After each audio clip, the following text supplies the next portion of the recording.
China is one of the world's greatest persistent civilizations and long-living cultures. In the following few minutes, we will explore the key features that allowed China's economy to impact the world in the 21st century. China's population is enormous, exceeding 1.4 billion in 2019. However, China's economy is experiencing an unexpected explosion of rapid growth in the last 23 years. Back to 1995, China's economy was almost the size of Brazil's economy, smaller than Germany, France, and the United Kingdom, and far smaller than economic heavyweights countries of Japan and the United States. If we compare between China and the United States, we find that in 1995, China's population was 5 times that of the United States. The per capita standard of living measured by gross domestic product or GDP was only 2% of that in the United States level, and the annual GDP was 10% of that of the United States.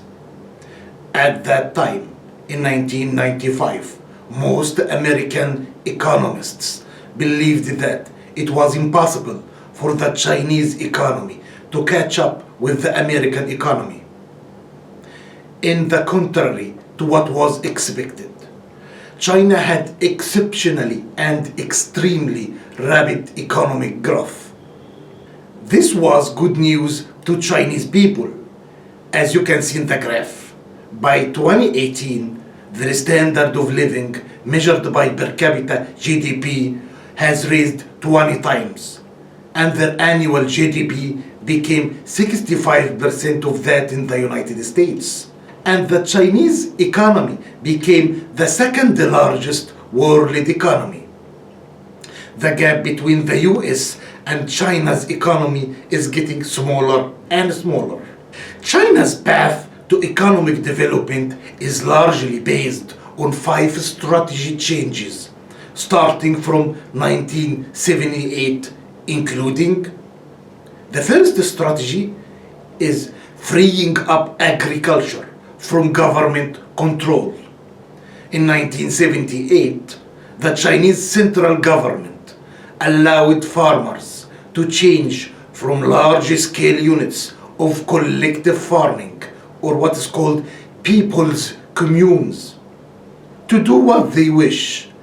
This mobilized farmers and resulted in huge incentives to produce more and a boom in farm output, marketing, and new jobs. The second strategy is expanding the opportunities for private economic activities. China moved from a state-owned production system to a new system of small or medium-sized township and village enterprises specialized in light manufacturing of consumer goods.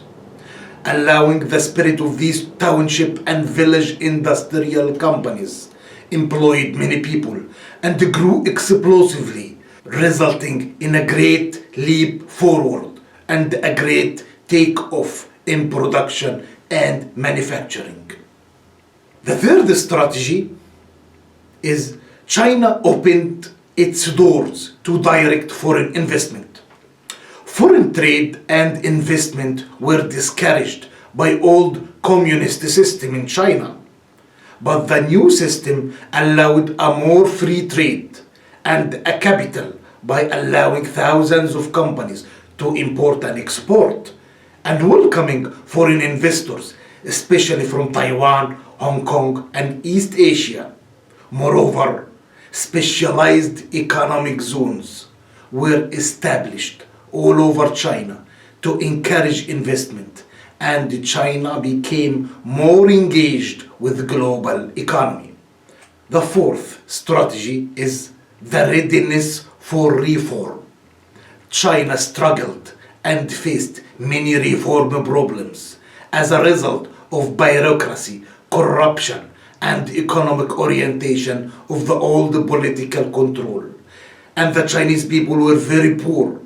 But after 1978, the reform was welcomed and market reforms were introduced to both agriculture and industry, stimulating a flood of economical activities. In fact, I believe that China is a communist country by name, but capitalist in practice. The fifth and last strategy is bring population growth under control. China have adopted a strong family planning measures to restrict the growth of urban families. The Chinese one-child policy have prevented 400 million births. Finally, because of the 5 developmental strategies of China that I have briefly discussed with you, I believe that any discussion of the future should therefore begin with China. China today is the most rapidly developing country in the world. The economy of China is continuing to grow at exceptionally fast rate, and hundreds of millions of Chinese see dramatic improvements in their life. Now, in the 21st century, China is resuming its ancient role as a great world power.